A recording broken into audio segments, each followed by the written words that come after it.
learn how to do a hot foot bath. It's one of the most basic of hydrotherapy treatments. You want to do a hot foot bath when you're first starting to feel sick. At the first sign of flu or cold symptoms, that's the time to do the hot foot bath. It especially helps to relieve congestion in the head or chest or stuffy noses.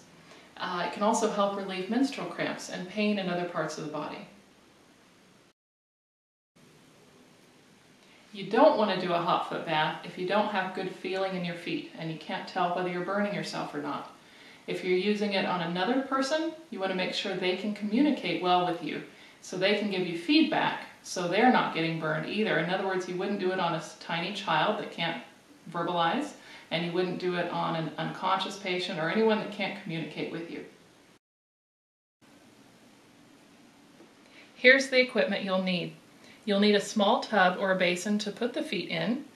It needs to be long enough for both feet to rest comfortably flat on the bottom and deep enough for the water to be able to fill at least to the ankles. For our demonstration, we're going to use an electric foot bath, which has the advantage of being able to keep the water warm, so it doesn't have to be quite as deep. Next, you'll need a blanket to wrap the patient in. You'll need a kettle with boiling water.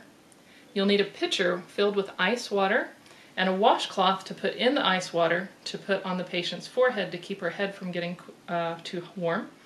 Then you'll need a thermometer to be able to maintain the water temperature, and you'll need a towel to dry the feet off at the end.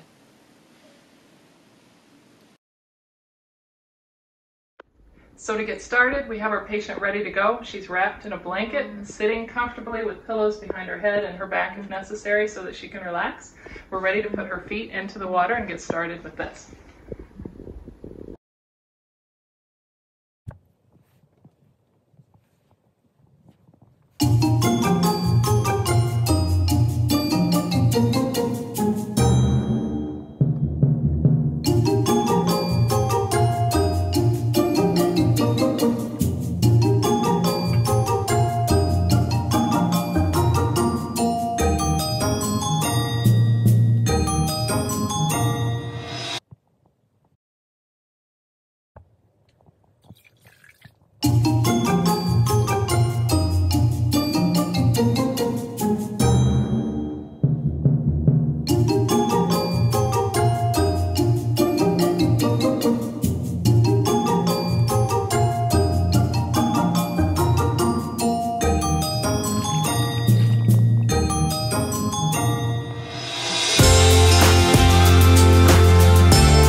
Now ideally this treatment is best done with another person who can help you. However, if you're by yourself, you can still do this. You just want to make sure to gather all your supplies so you can have them within reach, and then put your chair next to the stove where you can have easy access to your boiling water. After the hot foot bath is done, you want to rest for at least 20 minutes to an hour, or ideally you can do it right before bedtime and go straight to sleep.